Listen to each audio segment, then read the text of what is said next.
Radio Mundial Adventista presenta Preguntas Bíblicas, espacio donde encontrará respuestas sobre pasajes difíciles de las Sagradas Escrituras y otras interrogantes.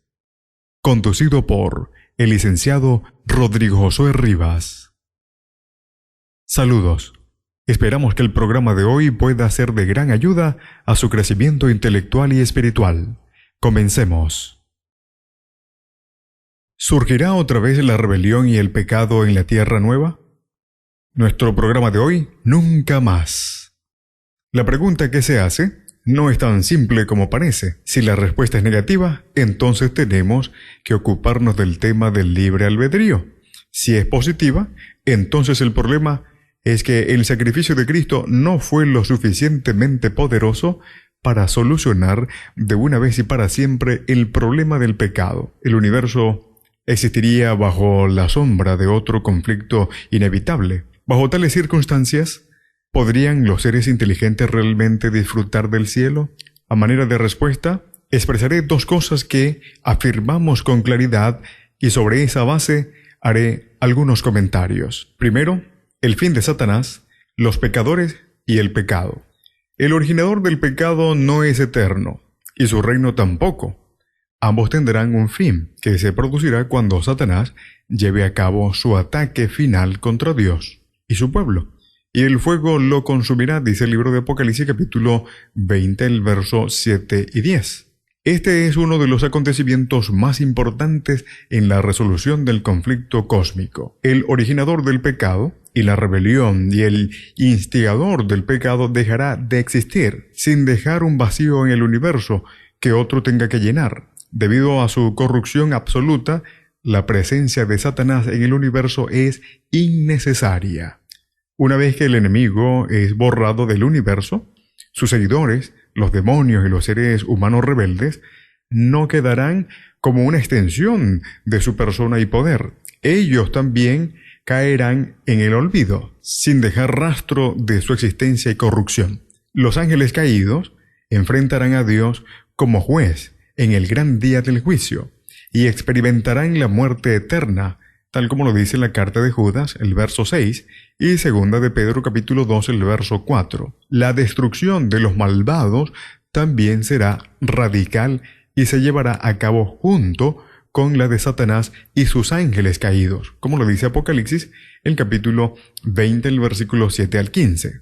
Malaquías expresó también la idea cuando, al hablar de los malvados, dijo: no les dejará ni raíz ni rama. Capítulo 4, el versículo 1. Esta cirugía cósmica extrema destruirá permanentemente la anomalía del pecado en todas sus expresiones. En segundo lugar, el reino eterno de Dios. Con la destrucción del enemigo y sus huestes, se restablecerá la soberanía del reino de Dios. Se da una visión de un mundo nuevo que asume la armonía cósmica universal e inalterable.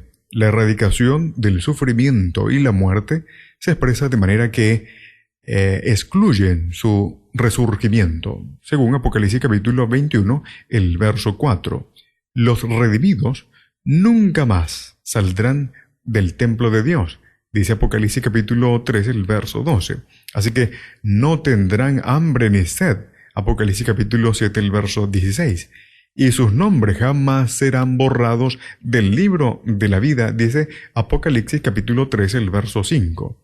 Así que Dios y el Cordero serán alabados por los siglos de los siglos, dice Apocalipsis capítulo 5, el verso 13, y Cristo y su pueblo reinarán para siempre, dice Apocalipsis capítulo 11, el verso 15, así como el 22, el versículo 5. Así que no habrá más maldición, dice Apocalipsis capítulo 22, el verso 3. No hay un solo texto bíblico que sugiera o siquiera dé a entender que la nueva creación de Dios podría ser arruinada una vez más por el pecado. Y en último lugar, la seguridad de la cruz y la libertad humana. Mi sugerencia es que la cruz de Cristo inoculó al universo contra un resurgimiento del pecado. La expiación resolvió el problema cósmico del pecado y tiene el poder suficiente para impedir otro conflicto cósmico. fue el propósito divino reunir todas las cosas en Cristo, así las que están en los cielos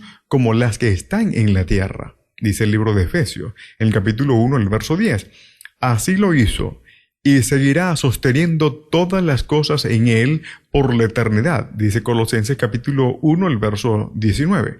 Así que después de su resurrección, Cristo subió al cielo y está a la diestra de Dios, y a Él están sujetos ángeles, autoridades y poderes, dice Primera de Pedro, capítulo 3, el verso 22. Así que la seguridad futura del universo se basa en el significado de la muerte expiatoria de Cristo, de allí que será nuestro tema de análisis por la eternidad.